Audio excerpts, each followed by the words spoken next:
jokes, yeah, you're insightful, but are you likable? You got jokes, you're the host, stand up. Are you likable? Hello and welcome to Likable, a show where we discuss stand-up comedy from an entry-level perspective. I am your host, David Stickle, and today I am joined by... Well, I'm Drew Davis, your guest, your person of this episode. That is who I am. Drew. Thank you for coming on. I'm doing Zoom episodes now because I accidentally purchased a Zoom subscription. Now you need to justify it. Exactly. This is an expense, of course. Yeah. Yeah, of course. But while I have this Zoom subscription, I figured I should reach out to people that are not in New York State. And Drew, tell the people that don't know where you are. Yeah, so I'm from Nashville, Tennessee. That's where I'm based out of. I'm a stand-up comedian here in Nashville, and that's how me and David know each other. We're both comedians in the Clean Comedy Collective, and thank goodness for Zoom because otherwise we'd never have a conversation with each other. So here we are. I also want to say I recently bought the Zoom subscription too because I started feeling it just got very self-conscious about always telling people like if I did virtual episodes for a podcast or virtual teaching, I'd be like, yeah, in 30 minutes, just log back in. It's fine. And then finally I was like, this feels cheap. I need to just so I'm new to the full subscription or whatever, pay for Zoom as well. It's not that different other than you don't have a time frame and you look more professional. Exactly. There's no mandatory potty breaks now. Right. Yeah. So Clean Comedy Collective is how we met. Mm-hmm. Drew, are you the founder of the Clean Comedy Collective? I am. I did start it with a few other local comics here in Nashville. It started as a Middle Tennessee based thing. We just wanted to put on comedy shows in a kind of different atmosphere, maybe a little bit less toxic, a little less competitive. Also, when we started, clean shows weren't as big of a deal here in Nashville. This was before like Nateland Productions and Zany's Labs and stuff like that. So when I moved back to Nashville, which is where I'm originally from, and I left for about 6 years, and then I came back when I went full time with comedy, I wanted to put on shows, but I didn't want to step on anyone's toes, and there wasn't any clean shows going on, and I work mostly clean, so that was the avenue. And then we realized it was scratching an itch. I'm a big fan of community. Like I never wanted to do all the work myself, so I found other people that also liked doing shows, and we kind of lumped ours together. But I am the one who like does, for lack of better word, most of the work, and like they'll tell you like that it's my thing too. But I definitely always want to make sure people know that like there was a team of us, and it started locally, and then we went national a few months ago. Yeah, it's pretty cool. So let's dive into some of the background stuff. You've been doing comedy for how long?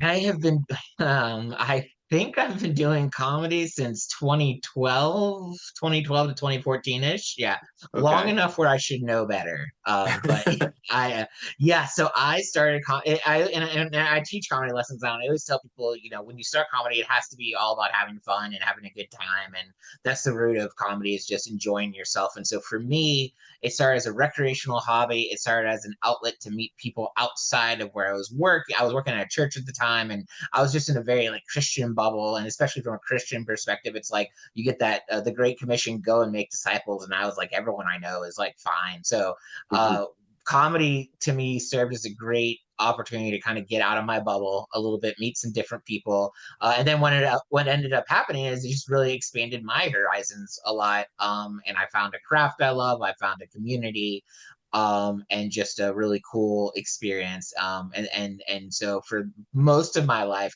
or I say most of my comedy life, so most of the 15 years or whatever, 10 years, I don't know.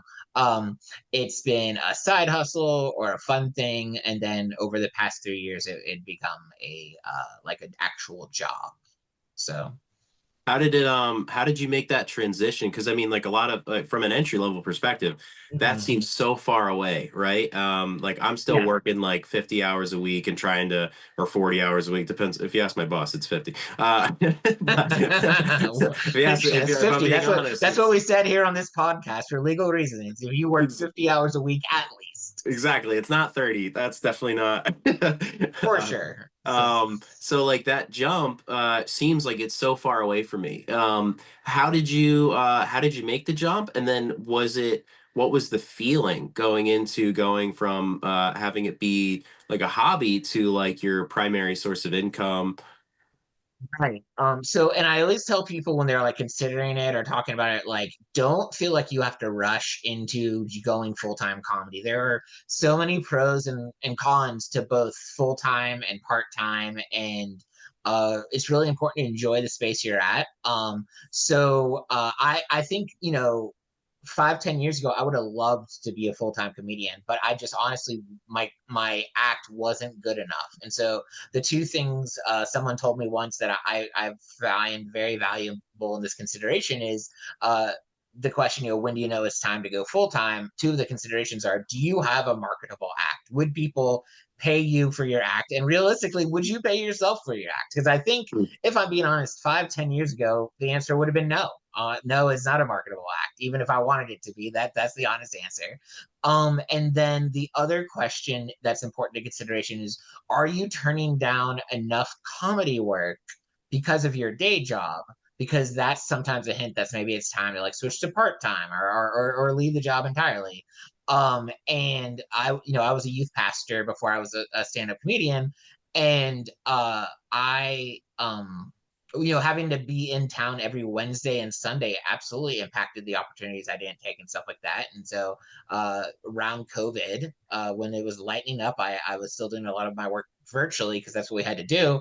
So I had more time to travel, and I had kind of taken a break from comedy or made it like a real, on the side, barely doing it.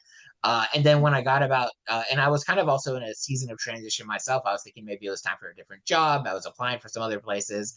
But when I was doing this week, run of shows up in Illinois and Indiana, I finally realized, like, wow, no matter what job I get, I would rather be doing this, And so Mhm. and I gave myself a year.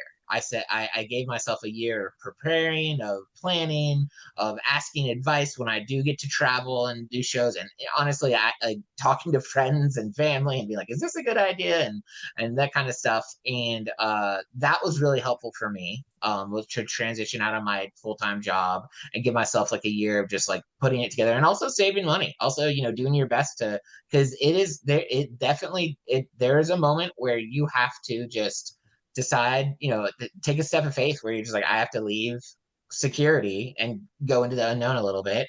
And what someone told me, or actually what several people told me who were full-time comedians when I was asking about it before I went full-time, the one thing that kind of kept coming up was people were like, hey, you have your good months and you have your bad months income-wise. And they're like, but it always seems to work out.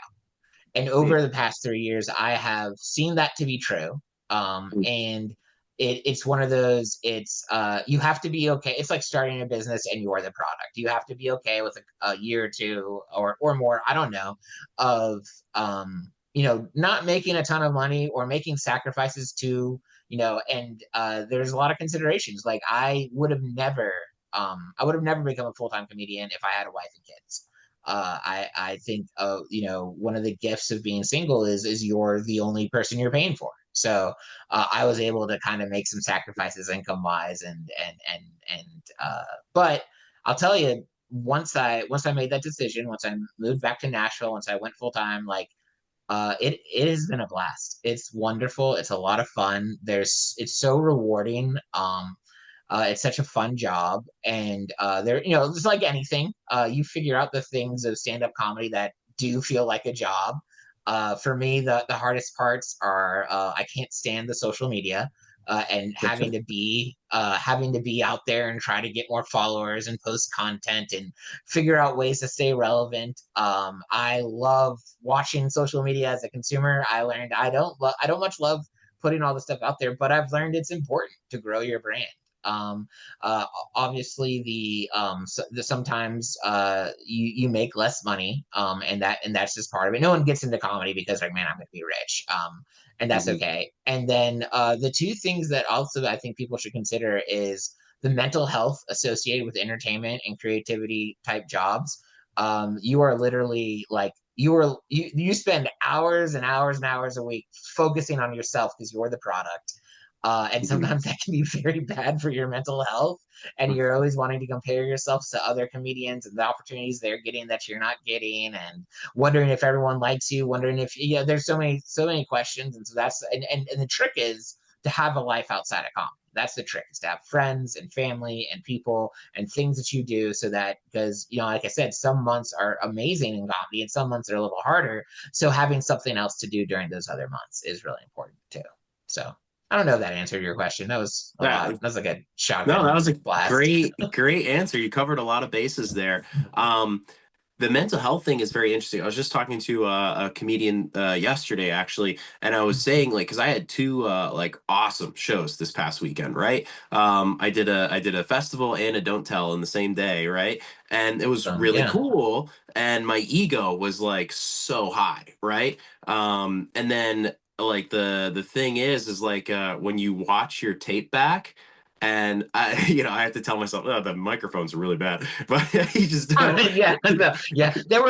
They had just ate something really good, and that's why they weren't laughing or Yeah, yeah, yeah. something. They're just not as loud as I remember them being, and Yeah. and like there was like a I swear it was like a 5 beat pause I took to let laughter go through the room, and then I'm watching the tape back. I'm like, that was only like 3 seconds.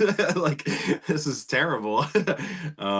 Yeah. So that mental health thing is like tough because you do, especially with the social media aspect of it too, because like Mhm.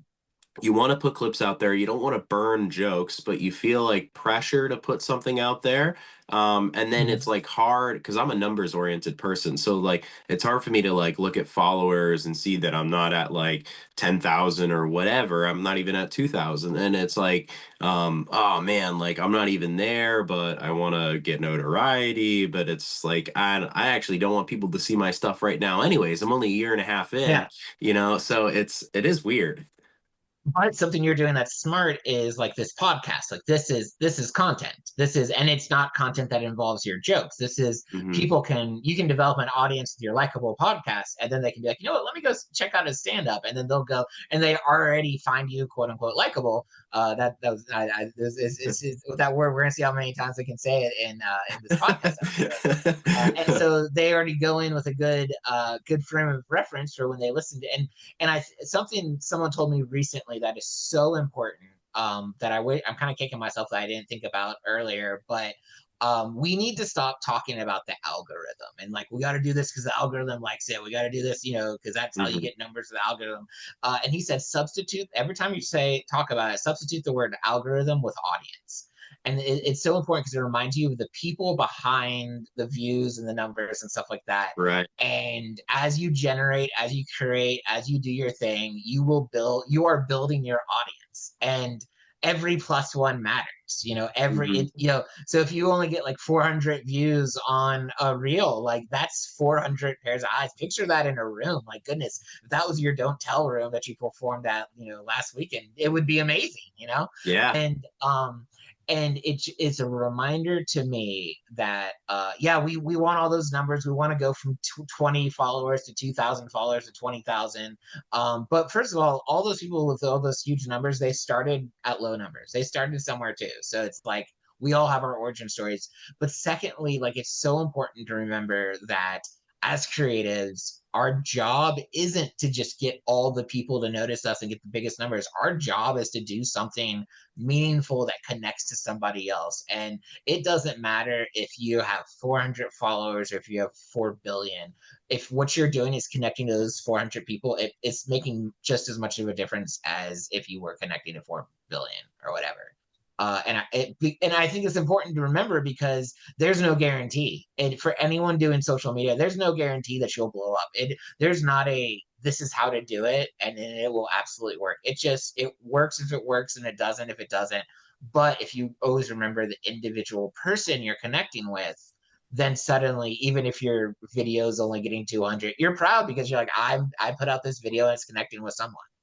Hmm. Hello. Hello there. Interruptible. I'm interrupting you right now. Sorry to interrupt, but we're interrupting because it's the interruptible. All right, we're going to be done with that. Oh my goodness, was that not a good enough transition for this? Show dates. If you guys, I don't even know why I put these in here anymore. Nobody comes to these shows. We're plugging them anyways. All right, upcoming. Today this is going to be coming out on a Wednesday. Upcoming 11/6 Unhinged speed dating show in Albany, New York at Common Roots Brewing. I'm going to be on that with Alana Gill and Aaron Baez. Two very funny comedians. I'm excited to do that with them. I think we're going to do some extra content too. I'm not 100% sure. It depends on how I feel, honestly. It depends. It really does. On 11/7, this is going to be Union Street in Hudson. We've got some great comedians set up on that. Very exciting for that one. And you know what? It's gonna be a good time. Hopefully people come to that one, because last time, great venue, not a great turnout. So hopefully somebody comes to the show.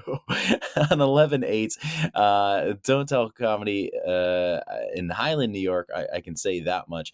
I can't say anything else about the location or whatever. Hopefully people buy tickets to that as well. Not quite sure how those are doing right now. I have not checked the portal. I don't want to jinx it. On 11/14, this is very exciting. I've heard about Colonial Comedy and how exciting those are to do. With Mike Filibosian, and he finally asked me to be on that lineup, and I'm so excited. Morristown, New Jersey. This is going to be a good time. I'm super duper excited. On 11/22, we're going to do a sloop show, probably the last one of the year. Got to talk to co-producer about that one, but this is going to be our very exciting sloop show. The lineup is unbelievable. A lot of very special people dropping in for that one. And then on 11/29, we have a show at the Krog. This is going to be like our holiday kind of bash episode of the Krog comedy tour. And we've got a lot of locals, people that grew up in the area, that moved to the city, and a great headliner. I'm super excited for all this. And yeah, the feedback on the podcast has been fantastic too, by the way. And if you haven't noticed, the schedule did change this month. I was supposed to do a couple more shows. Those got moved to December, so not a big deal. My Comfy Clash round 2 is in early December. I'm not even going to get into those dates right now, because it's not exciting for anybody. Actually, I don't think anybody listens to this. I'm gonna try out a joke right now, and let me know if you find it funny. But in the comments, I guess. I don't know. Here's the joke. Ready? I battle with food. It's not the best, but you know, it's not even really a battle. I'm just trying to diet myself and restrict myself. So I guess I'm like protesting food. Call it like a no wings protest. Get it? No wings. All right. Used to not hearing laughs after that one. Anyways, enjoy the rest of the show. I hope you're enjoying this episode with Drew. He is amazing. Please follow him on social medias. I'll announce those at the end. Bye. It's interesting. Like, I agree with that audience versus like algorithm thing. It's just a little 400 views and 40 likes. I do also only get 10% of the laughs in the room. Here we go. Yeah. So it's true to form. And honestly, they say with well, this is all the people who talk about algorithms in an audience. They say if you're getting 10% reaction to your compared to your views, and it's actually going pretty well. So, oh, really? Oh my goodness. yeah, that's what they say. They say, yeah, if you got a video with 400 views and you got 40 likes, and like that's good, Mm-hmm. I don't know. But they also change it every day, every week. You can Google, best time to post on a Wednesday, every Wednesday, and it's gonna change. I for a year and a half, I was very consistent on, like, because that was my attitude. It's like, I want to grow, I want to go viral, and I was keeping up with the trends. And every single day, I would be, before I posted a video, I'd wake up early and Google best time to post today on Instagram, on TikTok. I would note the difference, and it changed every day for like a year, Yes. a year and a half. And now I'm just, but now what I've realized, and this is another, what people think about is, they say just post it whenever you want to post it, and be consistent, and you'll train your audience to look for your stuff when you post it. And I'm like, okay, that works. That's fair. Yeah, you know what? I applied that to the podcast of like they should expect something at 7 a.m. every Wednesday. So I guess that Yeah. kind of makes sense. I um I want to talk about Nashville a little bit. Yeah.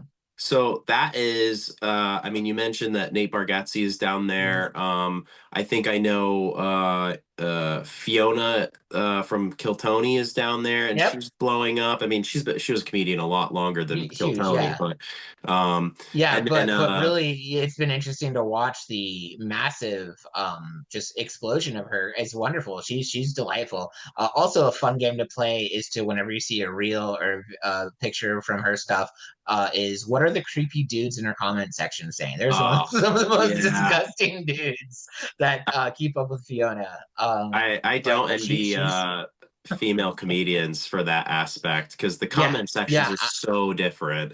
It's so bad for what, but I feel like hers are the worst that I see of anyone's as far as the random people's comments. But she just got married to another Nashville-based comic, Matt Taylor.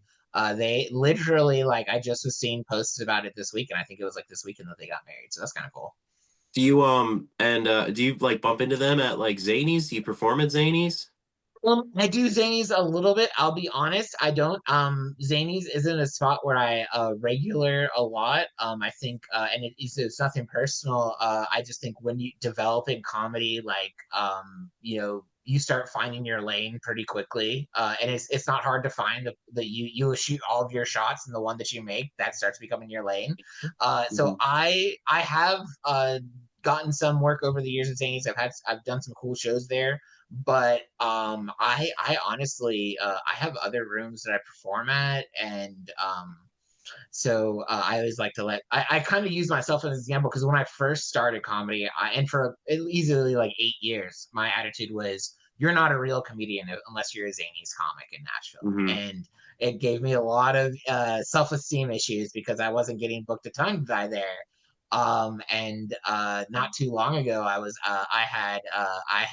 had just done a theater show in Georgia, and the next weekend I was going to be doing headlining 3 comedy clubs in Florida. And I went to a Zanies open mic, and the way it's a bucket spot mic, which means like you might get picked, you might not get picked. And I didn't get picked, and then I got very disheartened because someone like also did get picked, but then like the host was like, "Oh, don't worry, I'll text him and you'll get in." And I remember going home thinking like, "Oh man, when am I going to be a real comic?" As I was packing for my Florida trip to headline 3 comedy clubs.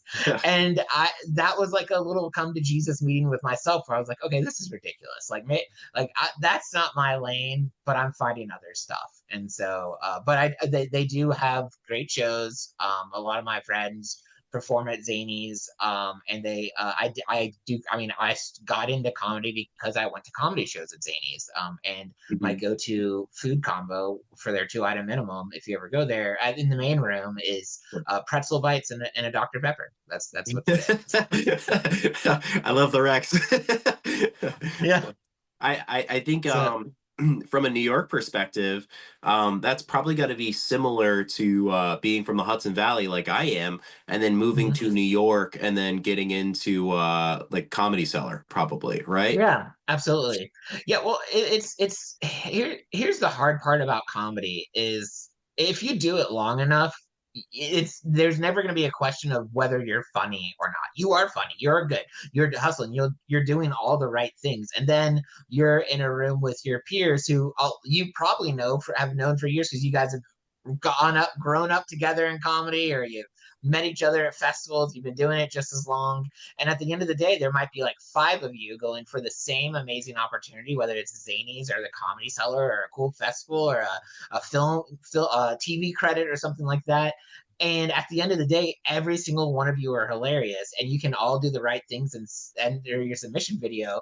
And the booker is looking for something, and your Mhm. friend may have that something, and you may not have it, and it doesn't mean you're any less funny than them. It just means they saw that video and like that's what I'm looking for. And that's so true. Every show that has any kind of booker, there's going to be a bias. There's going to be a preference, and you know what? It's their show. They should book the people that they want to book. That's the second thing I tell my comedy students. The first thing is comedy is all about having fun. The second thing is like, and comedy is not fair. And as soon as you realize that, that's life, you know. Um, Yeah. and you don't like it until you do, until Mhm. there's that room that says, hey, anytime you're here, just let me know, we'll put you on the list. And then you're like, well, yeah, I deserve it, this is great, this is how it should be, you know. So like, Yeah. so it's just, you know, just wait your turn, you know. So So you mentioned your class. So you teach a mhm. clean comedy class? I teach comedy in general, so Okay. I'll do either independent lessons or what I actually prefer to do is we have another comedy club here in Nashville called Third Coast Comedy Club, and they teach classes. And every now and again, I'll do either stand up one or stand up two with them, and that's great because they find the students, and all I have to do is just show up and teach. And but it's interesting because even though I work mostly clean, even though I run the Clean Comedy Collective, I am actually just a comedian. I don't work exclusively clean. I've learned I don't have a face for crass comedy. I've learned that when I try to be gross or dirty or cuss a little bit, like, women are uncomfortable in the audience. So typically the stuff that does stick around in my act is clean. Hmm. But from the very beginning, comedy, I feel like for me has always been about like, I want to write authentic jokes to like my experience, what I'm going through, to what I find is funny. And so my rule has always been like with open mics, it's like I will, whatever I write is what I'll say, you know, what I'll do, and I'll try it out. And most of the good stuff ends up being clean. But like to me, I always encourage comedians, like, you know, be your authentic voice. Like if you're naturally clean, go clean. And there's a lot of perks to that too. But if like, don't feel like you have to go clean. Like if you're naturally not clean, you probably won't be as funny if you try to stay in that lane, you know.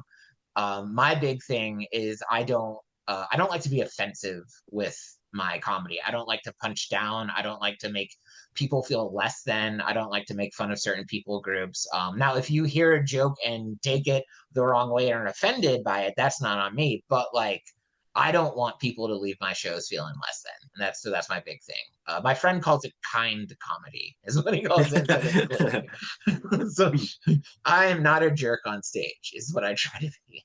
I too like to be likable on stage. Yes. Yes. um, It's a good thing.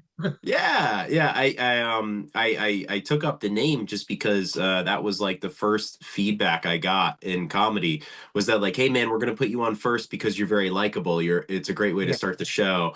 And I'm like, oh, okay. I Like, get that too. Yeah.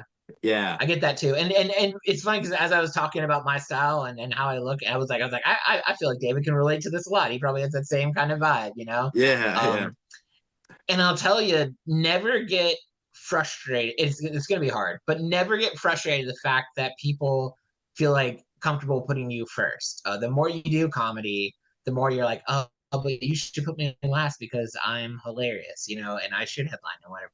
But like that first role after the host is so instrumental to a show. And I guess I have a likable face as well, where frequently I'll be on things and they're like, in fact, I have a show this Saturday in North Carolina, and I'm the only one driving in from not North Carolina. And they're like, yeah, we're going to put you up first because we want to set the show up right. And my first thought was like, driving in from Tennessee, like maybe put me up a little bit later. But Uh-huh. like, I get it because like when I produce shows, that first spot after the host, man, yet you haven't, we haven't built the momentum completely yet. You still need that likable, good, positive person to get the show going. And I've been on other things before where like, you know, it was like a television recording. It never came out. It was Comedy Buzz. But I was so excited because it was like my first 15-minute on television kind of thing. And they're like, yeah, we're gonna put you up first because we want to set the show up right. I'm like, of course you are. But I'm learning the producing side of it has taught me that like that's an important role, and we need good comics for that too. So Yeah, and it also I just just want to like encourage it. you that because the longer you do it, there. Oh, go ahead. Sorry. Oh, sorry. No, it just seems like it also just gets you a lot of work, you know? Because I mean, Oh, those people that do like tend to produce shows or like headline a lot, like they want their shows to start out that way, because they care about the whole thing, and maybe the middle act is a little bit like maybe just as strong as you are, but they're a little bit mhm. more controversial, or their Yeah. style is different, and then That, yeah, the you style's know, different. yeah, I have I have I have a couple friends that I book on shows, and they're actually a married couple, and I learned that one of them is a good open. Like he's bubbly and like kind of positive, and she is absolutely hysterical. It's just got a unique, different style that I learned does not work as like Mhm. the first comic after the host. And so Yeah. I always tell them like, look, it's nothing personal, but I've just learned through experience. I'm going to put the husband up first and then the wife, and I'm like, it's not nothing biblical about it, or that's just what I'm doing. So Yeah. There's a pair of comedy they actually do a podcast called Velvet Sugar, but it's comedians up here. The name is David Beckles and Alex Collar. And Alex always seems to go after David. And I would say that like I don't know if David ever feels like slighted by that, but like David just gives a lot more energy and a lot more silliness before right. Alex goes on, and then Alex has like more of like a dad energy. And I would say as far as comedic Mhm. levels from my entertainment perspective, both equal. I like having David go first because it like really brings up the room a lot energy wise, and then Alex kind Absolutely. of mellows it out and like kind of brings you Yeah. back down and into jokes and stuff. So it's funny, and I hope they don't hear that and feel slighted at all. But No, I bet you they're aware of it. I bet you most comedy couples are aware of, and like if and as soon I mean anyone who produces a show knows that the order of comics is sometimes just as important as who you're booking. So Mhm. Yeah, it's about setting up the show, I think, is very important. mhm. One thing I'm curious about, and we don't have to just talk about clean comedy, but I mean it's just kind of how we Mhm. met. Yeah. But like I've been having this like maybe like definition issue with clean comedy, Mhm. because like if you look up like clean comedy, like squeaky clean, like it's no like innuendos, no cuss words, no references to religion in a lot of them, and like no politics at all. Yeah. um and then like I've been booked on some clean shows, actually thanks to your certification. Shout out. Oh, that's cool. Good. Yeah. Yeah. I love And that. I then love watching all the comedians meet each other and then find each other and book each other. That's been one of my favorite things to see. Yeah, I got booked on a show because I did a show at Woodstock, right? And it was like their Yeah. anniversary thing, and it was like it was pretty cool. It was really cool. But I met somebody there, and then like a week later he called me and he was like, "Hey, can you do a show? Can you do 10 minutes?" And he goes, "I need it to be clean." So then we had a discussion about what his definition of clean was, because it was in the back of a diner in North Jersey. So like it's like, okay, diner, Right. everybody's So they were all older. nuns, right? Yeah. Yeah, exactly. But it's North Jersey, so what's clean to them? So so that was like the conversation that we had. And he said innuendos were fine, and like I kind of got towards the end of the bit, and I was debating on whether I want to do this, but I kind of read the room, and I have this bit Mhm. about where I'm in a coffee shop, and I talked to some people and religion came up, and Mhm. it's a very religious coffee shop, and half of the people did not believe that dinosaurs existed. And that was like a conversation that happened, and like so I'm like sharing it with these people, and like the room thought it was funny because it was a situation that I was in. But like what do you think about like how would you define clean, or like? Yeah. So I think also what the one of the important things you said in this conversation that all comics should learn from and do is when you're booked at a clean show, you ask the booker, you ask the other, whoever's running the room what they mean is clean, because like you said, it's different for everybody. And that's kind of the first thing is, clean by its definition, clean comedy is non-offensive comedy. But therein lies the challenge, because just like humor is subjective, so is offense. Some people are Mhm. very bothered by cuss words. Some people don't care about cuss words, but they don't want you to, talk about politics or religion. Or some people don't want you to talk, down to certain people groups or whatever. Like some people don't want you to even talk. I mean, like we have shows that they're like, please just don't. We have shows that are like, don't make fun of LGBTQ plus communities, and then we have other shows that it's like, don't even mention LGBTQ plus things at all. And when you're working with the room, you kind of have to, the venue, you kind of have to work with them to figure out best definition for clean. So I've categorized it down to 3 different types. There's club clean, which is basically don't cuss. That's kind of the main rule. And then even that, they're like, or cuss a little bit, but like don't do the big ones. There's family friendly clean, which is what a lot of the clean comedy collective shows do. Whenever I book a clean show, this is what I ask them to do, which is you still don't cuss, and then you don't do jokes about like sex or sexual stuff. And then you don't do jokes that like glorify like substance abuse or drugs or like drinking, getting drunk, and I like kind of like the no drugs, sex, and rock and roll kind of attitude. And so that's usually where I try to stick with my clean shows. With when I book a show, is don't cuss, don't do jokes that are about like sex and sexual stuff. Although I do tell them innuendos are okay. And then don't do jokes that glorify substance abuse. But then I always add a phrase that you already used, which is, but read the room.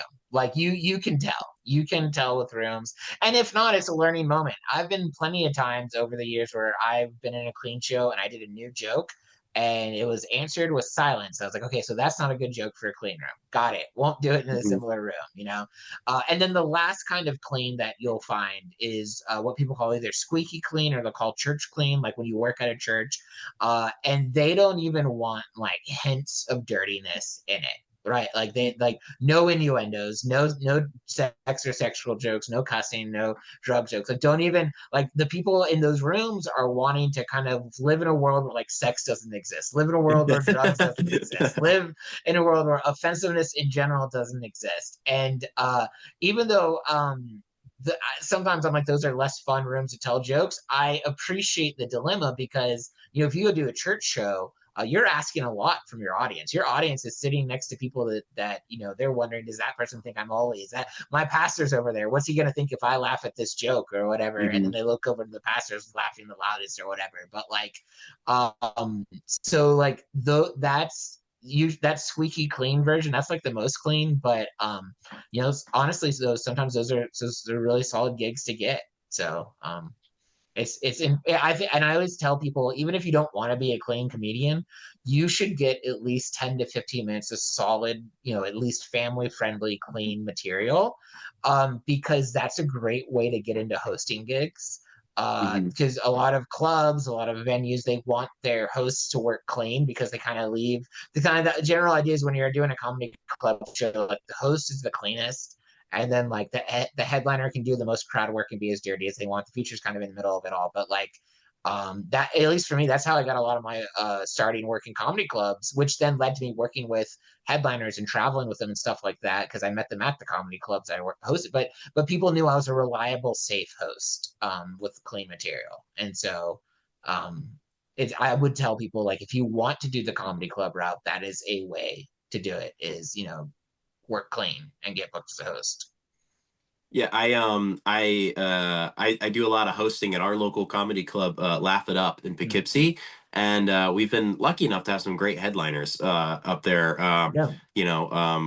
We just last year we had Louis C.K. was prepping for his hour that he's on the road with now. He did like 11 shows in a couple months. It was really cool. But like it was like I gotten very comfortable there because I was probably hosting there like maybe once a month, and I got really comfortable there. And then this one headliner come in, I won't say his name, but he came in and he kind of hit me in the feature act of this. He goes, what's dirty in your act? And then we kind of mentioned it, and he's like, don't say that. And I'm like, okay, there's 5 minutes of my stuff gone. And then he's like, no crowd work. And I'm like, okay. So and this is like 15 minutes before the show. The headliners will have specific things that they're looking for when they and that the headliner that I ended up working a lot with over the past year, like her rules were like, no crowd work and keep it clean. And she would listen, if you did like 4 shows on a weekend or whatever, she would listen that first show to your act. And if you had something similar to something that she did, she would ask you in between shows, don't do that bit.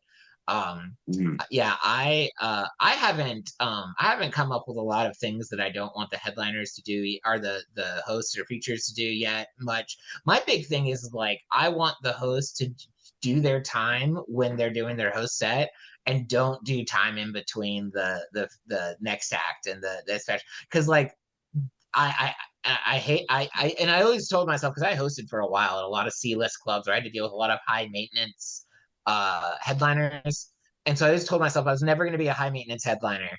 But I do finally have like a couple things that like I do ask them now, and I feel kind of like I'm a high maintenance headliner. But like this one, so it's just when the feature typically has more experience and is a more defined act than the host. It's not always the case, but typically. And so they're ending on their best, amazing joke. And the crowd is just primed for the headliner because this joke just killed. It always kills. It's their favorite, best joke. And then you got this new 2 weeks into comedy host getting back up there. And 30 minutes ago, the feature did a joke about referencing Teletubbies, and it made the host think of this funny thing about Teletubbies he's never said in public. And he's like, well, this is perfect. I'm going to bring up my killer Teletubbies material that I just made up. And then they do it, and it just kills all the energy because nobody laughs. And then they're like, okay, time to bring your headliner up. And it's and like as a headliner, you can dig out of that hole. You have the skill set too, but it's like, I don't want to. Like, so now I ask, that's like my one thing with hosts is like, look, can you just do all of your time at the very beginning? And then in between acts, just bring us up, Yeah, that's a great point. Yeah, I actually had a headliner once that said to me as the host, he's like, after the feature act, do 5 minutes, but when you get up there, tell people to go use the bathroom right away. And yeah, so you were the bathroom buffer. yeah, I'm like, I'm okay with this, but like, they're not gonna use the bathroom in 5 minutes. It's take a little bit longer. And like nobody knew what was going on, so they just stayed seated anyways. It was a little wonky, but yeah. It's That's like kind of, interesting. But the truth is like you should be able to follow whatever's going on either headliner. Because some headliners will tell their features, don't do these jokes, they do big of laughs or whatever. And I'm not okay with that. Like if I'm funnier than you as a feature, then we should switch roles and paychecks. Like you can do better, Like, yeah. You said you have some people that help you with the Clean Comedy Collective. Do you want to give them like a shout out or anything like that? yeah, sure. So the kind of the two people that helped found it, and I've had a few others over the years that have been, but the two ones right now that are primary are Sean T. Hughes, and I believe his Instagram handle is Balloon Guy Comedy. He's a balloon artist by day and a comedian by night, and he incorporates That's amazing. his act. And then Bryn Daniels is another comedian that does a lot with the leadership of the Clean Comedy Collective. She also produces a show in Middle Tennessee at Spring Hill. At a coffee place, and it's a lot of fun. And she actually occasionally is able to come out and feature with me. We did when I went to those Florida shows. She was my feature, and that was really cool. So, this is incredibly unrelated, but I'm going to have lunch with them tomorrow, and I'm pretty excited about it. So anyway, but so in case people are wondering, what's Drew's lunch plans happening tomorrow? Burger Republic with Brendan John. But they help out a lot. But the cool part is about the Clean Comedy Collective is it is truly a collaboration of comedians. It's basically just a community. It's a community of people. Some of them feel like they're the only clean comic in their city or whatever, so they enjoy connecting with people online from other places. But like if you want to start a show and put it under the Clean Comedy Collective umbrella, you can do that. If you want to work with the comedians, you can do it. It's just I was a youth pastor before I was a comedian, so I know the importance of community. And sometimes in comedy you just feel like you're all on an island by yourself. It's by its nature. I mean, when we're on stage, it's just us, and then the audience. So like it's a very solitary activity, but I think what we're doing really good with the Clean Comedy Collective is building a community. So there's a lot of people that produce shows and do shows and it's a cool group. So yeah, it's been pretty cool. I didn't when I started comedy, I mean, I started off like fairly dirty. I think that's kind of natural, especially for like younger dudes. But like I had some advice from somebody I look up to, and they said try clean, and then they actually recommended a Mhm. podcast called Hot Breath. Have you heard of Hot Breath? Yeah, Joel Byers is Joel's a comedy friend, and he runs that podcast, I believe. So yeah. Yeah, yeah. So I've been listening to Hot Breath for a long time. And like, the talk about writing clean and like doing clean, I'm like, okay, so and like Mhm. I wanted the challenge of doing it. And I just didn't want to like miss an opportunity because I couldn't do it clean. Absolutely. Um, yeah. It's interesting. I remember years ago, I was doing an open mic in LA. I was visiting there, and so I did, and it was at like the Comedy Factory, and it was interesting. The way it worked was like, each open mic, you were also kind of auditioning for a role in there to potentially perform on their show. Like they had a system, and it was like you would get callbacks to keep auditioning until they were like, okay, we'll put you on, a weekend or whatever. But from the very first time, the rules was okay for this open mic, you have to work clean, no cussing, otherwise you don't move on to the second round. And it was astonishing to me how many comedians accidentally cussed in their act or accidentally weren't clean. um and it was like, I mean, some of them didn't care, they're like, I'm just here to work on this material, I don't care about getting booked or whatever. But some of them were like, you could tell they were trying to, and then it slipped, and that was kind of eye-opening for me. I was like, I never want to be like, um controlled by my own language, like I Mm, want to be in control. And I think that's the part about working clean is you're coloring in the lines, you're choosing the words for your jokes, you're choosing uh what and how to say, and you're not letting your jokes run you. And and it's interesting because a lot of comedians are like, I've actually had some hilarious people I've wanted to book on shows before because I think I listen to their material and I'm like, I think you could be clean. I think if you took out certain things or rephrase things, you could work on this show. And I've had a few like, and good for them for knowing this ahead of time. But they were like, I don't think I could work clean because I'd get drunk and then who knows what else, who knows what I'm gonna say afterwards, and I don't want to mess up your show or whatever. And like I appreciate the foresight of them doing that, but also it's like, man, turning down work because you can't cuss, you know. hmm I I can do I can do clean, like, and like my challenge is cussing, right? And like, cause I grew up, Mhm. blue collar family, all that kind of stuff. And like, but like, it's just very natural for us to curse, Yeah. in the house. But like, uh, I can like, I can cognitively be like, all right, I'm not cussing right now. This is my work Mhm. voice, you know? Yeah, Um, that's a good but way to do like, it. yeah, but when I'm on stage, I'm thinking about like, oh, remember you're doing a work voice right now, and I just start sweating. So Yeah. I look way less comfortable than I am, you know? Right. They're like, is he having a heart attack? Like, is he Yeah, yeah. okay? So, Well, that's me most of well, the but time. it's but it's like the truth is when we're on stage, we have a character. You have your stage character, and you get to, maybe your stage character during a clean show is a guy who doesn't cuss, like, and hmm that's part of it. I'll be honest, even when you're off stage as a comedian, you have a stage character. The real life Drew Davis sits at home and plays video games and watches TVs and eats pints of ice creams on the reg, and that is the most boring, uninteresting person. And I've learned nobody wants to meet him after a comedy show. You have to have that like exuberance. So like I think totally okay. And in like other parts of our world, we call it being professional. We call, your work voice. You're like whatever. So it makes sense as a comedian that we have, when we're up on stage, we realize this is the kind of stuff I'm going to do when I'm on stage, or this is the kind of stuff I'm not going to do. And it just, at the end of the day, it it you get to decide that about you. Like if you don't want to be that kind of comedian, you don't. If it feels icky, or you don't have to do it. But the more you do comedy, the more you'll be like, no, this is who I am on stage. Yeah, it is a challenge. Like I can do it, but it is like, even when I sent my submission tape to you, I Mhm. open with a curse word essentially. Yeah. I say, I have a friend that's a piece of shit, and Mhm. I sent in the thing. I was like, I can change it to crap.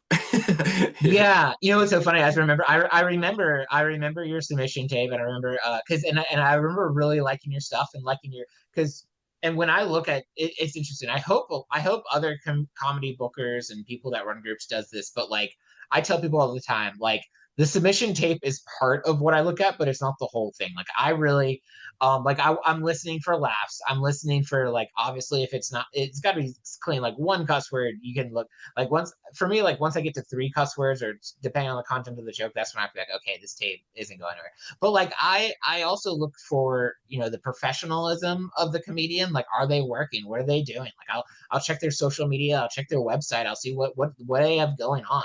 And then the other thing, and it's just hard because you can't really quantify it, but like I look like, are they not a jerk? Are they not a douchebag? Like I look at their bios, I look at, things that they're posting. And like I can't explain it, but like you can tell. You can tell when they're nice people when you're looking at people's 100%. stuff. And like sometimes the video, like I'll give the video some leniency if I can see that the other 2 things are going really well. But like it's definitely and I remember I call you were among, I call it the original 150 because I grew up in the 90s. But like you're generation 1. You were like one of the first among the first group that we added to the collective. But I just remember thinking like your stuff was funny, and I also remember you seemed very likable. And I was just like, this is a guy that would be good for our community. And I think that's really important. And I can't say that all bookers look that in depth into like people's stuff, but I do think it's important for comedians to realize that like you're more than just your submission video, and hopefully when people consider you, they're looking at all the other aspects of you as well. 100%. So I to give myself more stage time, I started producing a lot of shows because I really value just like time in front of crowd versus open mic, because it's very hard to tell. But like we started doing the Hudson Valley Don't Tell, and that like actually just more recently that has gotten me like a lot of people sending me submission tapes and like like a hey, this is my bio and all that kind of stuff. And it's interesting to think of like because I kind of do like the whole run around of like seeing who I'm dealing with kind of thing.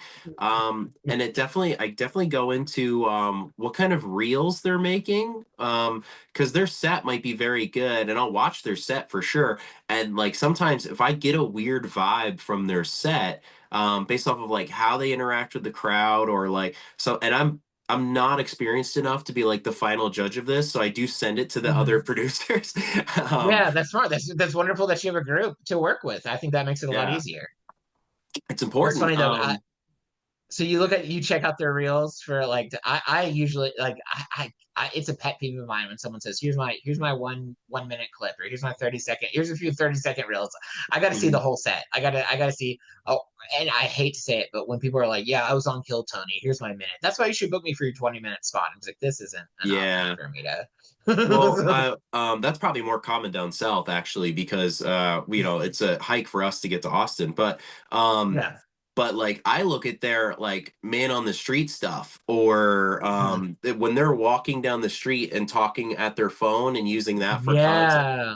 like that I feel like gives me a better Unless you get to idea know of who they yeah. are, Yeah, um that's a good point.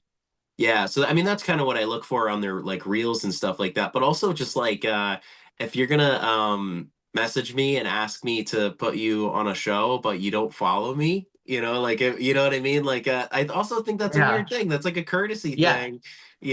Well, and so many times comedians have this incredible ego and self-conscious or self-confidence that is not yet earned. I think there gets to a point where like if you have had all these credits and you've done all these things and you reach out to me and you're not following me, yeah, I'll book you on my show because I know that'll be good for my show. I know you'll be good.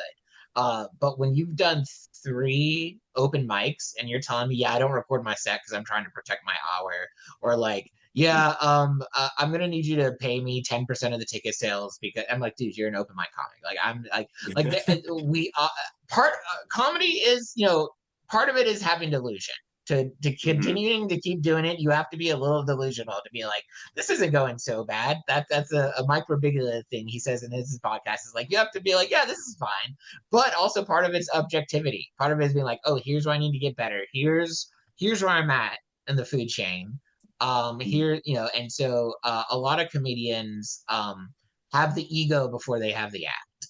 And you can tell that when they shoot you those messages. And so the weirdest is when they don't send you tapes. They're like, hey, I'm coming to town, can I be on your show? And I'm like, can you send me a video? And then the weirdest is when they message the Clean Comedy Collective Instagram and they're like, yeah, I want to be on your show. I'm like, cool, can you send me a tape? They're like, yeah. And then they like they send me a dirty, like a not clean tape. And I'm like, do you have a clean one? And like, why the hell do I need to be clean? I'm like, you're literally messaging the Clean Comedy Collective about being on a clean comedy show.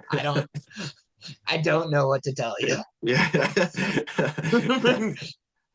I don't know. Maybe they're so new that they don't understand what clean is, Absolutely. Maybe. That's a good way to look at it. I bet you that's the case. So I was asked once if I work blue, and I didn't know that was that was a word for dirty. Yeah. And so you're just like, what? I'll wear whatever color you want. I was like, I can do redneck jokes if you want. Like, that's funny. Yeah. Oh, because you were thinking like the blue collar comedy tour. Yeah. That is a good point. Like, you don't know until you know.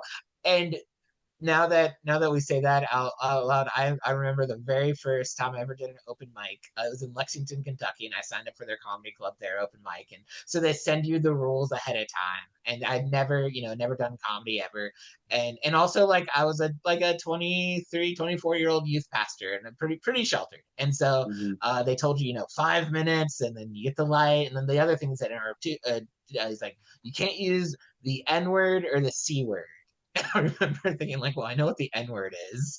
Do they mean like crap? Can I not say crap? Is that the word that I'm supposed to not say? That seems odd. And then as soon as I got to the open mic, I was like, oh no, that's the C word that I forgot existed. Because sure enough, it's a good thing they said that rule, because people still said it. And I was like, that's wow. Yeah. That's also, like upstate versus like like saying you can't say the N-word is also like Oh my gosh. And you know what? When I first started, I heard that in so many rooms. And I thought to myself, is this really something we need to say?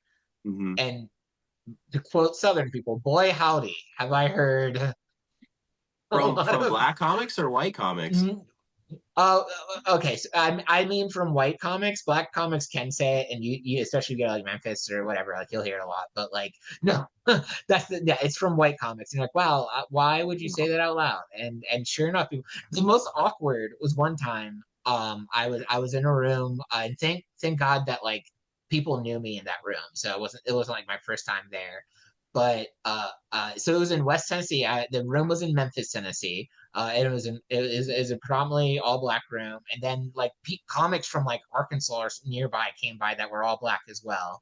And then this guy from kind of a middle of nowhere town near Memphis, Jackson, Tennessee, showed up. And he had seen me at the Jackson the club in Jackson, and he wanted to try comedy after seeing my act. Like, and this is the first time this had ever happened to me. So I was like, yeah, look at me inspiring the next generation of comedians. Like, I was like bragging about, I know, in hindsight, is a problem, but I was like bragging about it to my comic friends, like who were black. I was like, yeah, look at me, just molding minds. And this guy get up, and I am not exaggerating when I said he said the N-word 4 times before the host pulled him off the stage. Also should be noted, he was white.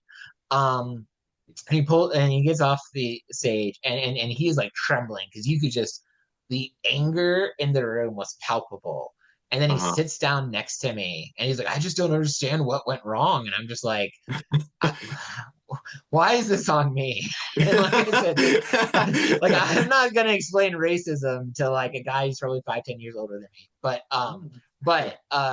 and like I said, thank goodness, because the guys from out of town were looking at me like, oh, is he with them too? And thank goodness some of the other comics are, no, he's the different different white persons. Like there are not, Yeah.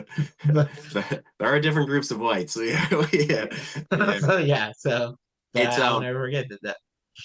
it's amazing the social differences. Like I don't think it's really ever acceptable for a white person to say that word, but Mhm. Right. like I lived in Fort Wayne, Indiana Yeah. for a couple months one time, and it was very religious, and I didn't grow up with religion, and it was like kind of being forced on me there, so I had to get out. Um but like I remember like one of those cultural moments. I was quoting a Mad TV sketch where the character goes, "Damn, the back of your head is ridiculous," you know? And I was saying damn Yeah. repeatedly, and they're like, "Why are you cursing in the house?" And I was like, "Wow, this is a culture shock moment." Yeah, yeah, it's interesting. Yeah, and that's the kind of interesting and fun part about doing comedy in different parts of the country is you learn, well, in addition to learning what's acceptable, in one places and not, you also learn like what's funny in certain areas. Mhm. And then it becomes part of the skill and challenge of doing comedy is learning to change the wording of your jokes to make them work, up north instead of down south. Mhm. And sometimes, and you also learn sometimes things are universally funny, usually our shared experiences of growing up with younger siblings or parents that do this or like, and this, like that's kind of translates everywhere. But like one thing I learned is because I do live in the South, I live in the Bible Belt. I am a Christian and I do jokes about Christian culture a lot. Where I make fun of Christian culture. And so like down south, I have a lot of jokes where I make fun of Chick-fil-A, which the running joke in the South is like Chick-fil-A is like God's chicken, like that's where all the Christians go and stuff like that. But like I remember, I did some shows in Vermont last year, the first time I'd ever been that far north in Vermont, and I quickly learned after my first night. Making fun of Chick-fil-A and how much Christians love Chick-fil-A. They had no idea that was a thing. So what I did was I changed the wording where I was making fun of Southerners and how much they love Chick-fil-A. And Okay. I exchanged a stereotype. Instead of talking about Christians, I talked about Southerners, and suddenly that was a lot more funny to the Vermont people. So Interesting. yeah, Yeah. it's always nice when you have more than one show in an area because your first show can be where you like feel out the audience. So it's a little awkward when you're in a new area and you only have that one show that night, and you're like, well, we'll see, So Yeah. That after show feeling is like interesting to digest because having another show to kind of like right the ship is yeah, very important. But like, yeah, there's a very good chance if you don't have that second show, you spend the drive or the flight back being like, I guess I just don't work up there. yeah. Like, Yeah. yeah. Well, it's fun to once you get more comfortable with audiences and once you have longer routines where you can do this, like more time on stage where you can give your like I'll in the middle of my act, like part of my act will be like me trying to figure it out with the audience. Like, oh, do you guys not have that here? Do you guys care? Is that not something I Mhm. think in Vermont at one point I was like because I had jokes with like clap or cheer if you're a Christian because then I had something to make fun of. And like the room went quiet. Like there wasn't a single Christian in the room. And then I was like, is there? I was like, and then I think I was like, do we have Christians in Vermont? And like someone in the audience said, like, no, we don't. And so like Yeah. that became like a running joke because like I adjusted my material, but also I kind of told them why I was adjusting it and stuff like that. So um it's I don't know, comedy is organic. We're doing comedy with the audience. We're not doing it at the audience. And I think when you first start, all you have is your jokes. All you have is your 10 minutes. If someone says, it is like that person who say like, well, don't do these jokes. And you're like, I only have these jokes, maybe like at some point. Uh-huh. It's like, well, like, what else am I going to do? So, and yeah, and it's funny because one of the shows I produce, my mom lives nearby, and she comes, and so she's been enjoying like learning more about comedians and watching comics over the years as we've had them come to that show. And sometimes she'll be like, that person like should have not done that material because that wasn't good for this room or whatever. I'm like, that person has been doing comedy for 2 months. That's all the material they have. Like that was they gave us the best they had. Yeah. That's actually a funny point. Yeah, sometimes it's all they have, but it's like but also that outsider perspective of being like sometimes like the audience can read the room better than the comic can because of how new they are. But also, like, I remember being a brand new comic, wasn't that long ago, being a brand new comic, and you're just trying to remember your lines, and you're not so Right. much having that interaction with the crowd. And I think that's a big Yeah. milestone, is like getting to the point where you're not doing crowd work, but you're also just like um, responding to, oh, they laughed harder over here, and Yeah. maybe I should look at the whole room, or like, am I actually engaging with these people? Yeah, there's and is so hard that engaging with the audience is, and I don't mean crowd work, I mean like literally connecting with the audience with your jokes and your demeanor and with all this. That is something I don't think you can teach in any stand-up comedy class. I certainly haven't figured out how to teach it yet. That's why, like with my classes, I tell them the best thing you can do is just go out and do it. Get those reps Mhm. in, go to the different rooms, go try all your jokes everywhere and just kind of see and get better that way, because the more experience you have on stage, the more you develop that, organicness of comedy. And but it's not something that I think you either have it or you don't. And if you don't, I do think it's possible to develop it, but it's not something that you can like read a book and then be like, oh, that's how I do it. hmm I like nonverbal cues when I'm like talking to somebody. I do find that I have a harder time in a room where the spotlight is really bright, not because it's like, oh my God, this is jarring. It's because like I'm used to seeing people's faces, and even if I'm going into, because I do like a storytelling style, like even Yeah. if I'm on a longer story, a longer form joke, like I want to see them smiling to see that they're still engaged, right? And like Absolutely. the silhouettes with a spotlight behind them, Yeah. it's nice because you can't see that they're disappointed in you. Yeah, But absolutely. You just so what you do is you just assume they all love you, and then you have the yeah, confidence of that you're performing in front of a room that they all love you, and yeah. you can't see their face. It's awkward when you're in audiences where, and I don't want. I feel bad because it's predominantly the older audiences. It's probably not all older audiences, but like it feels like it's usually the older crowd that this is true for. Um, where like they're enjoying it, but they're not like loud laughers. And they also, Mhm. their faces don't really suggest that they're enjoying it. So you perform and you're like, I don't think I'm doing well. I don't think they're liking this at all. This is awkward. And then at the end of the show, they're coming up to you like, that was amazing. That was so good. You're so funny. And you're like, could you have told your face? Because like that was not the message I was getting, like at all. Yeah. but and so I think you learn after a good routine, or after a routine I should say, you learn there's a lot of metrics to measure whether it was a successful routine or not. But I think, I mean, without fail, if they're laughing a lot, that's the greatest metric. But Mhm. sometimes you learn that's not the only metric. Sometimes they're not like very loud laughers, so you don't get that. But they'll come up to you after the show, they'll talk to you, they'll buy your merch, they'll follow you on social media. And I think at that show, if they weren't laughing a lot, they were doing all those other things, you could still go home and think, I had a good set, you know. Yeah, it's interesting because like sometimes you'll hit rooms where the laughter is just continuous and strong, and then you'll get rooms where you get like a quick laugh and then they settle in to listen again.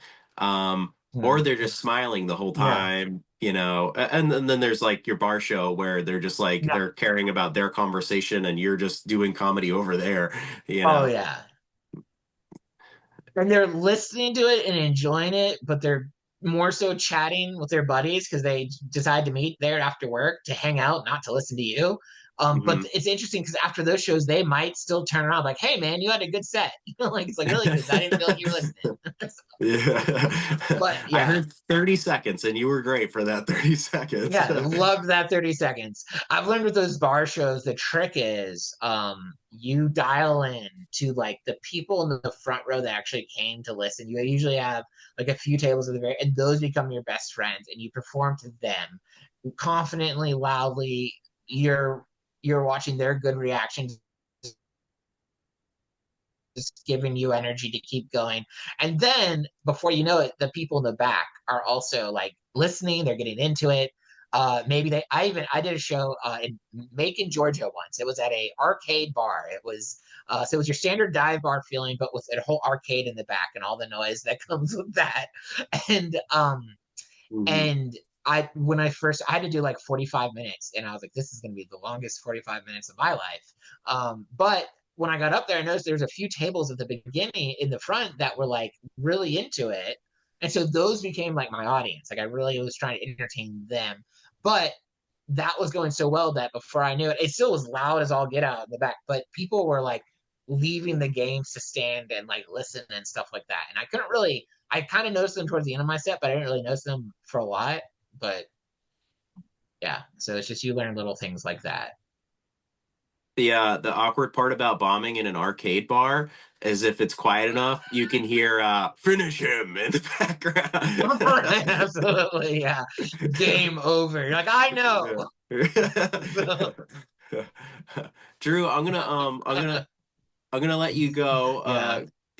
because I think my internet's getting spotty, but also I don't want to take up too much of your time. Can you let Well, people this know was where absolutely to find you, where fantastic. to follow you? Absolutely. Oh, So, thank you. and I should Thank say you. again, Yeah, it's yeah, you know it's oh sorry, go ahead. Go ahead. Go ahead. What were you gonna say? it's funny. I feel like there's a disconnect now. But I will say thank you. This has been absolutely amazing, and this is a great podcast.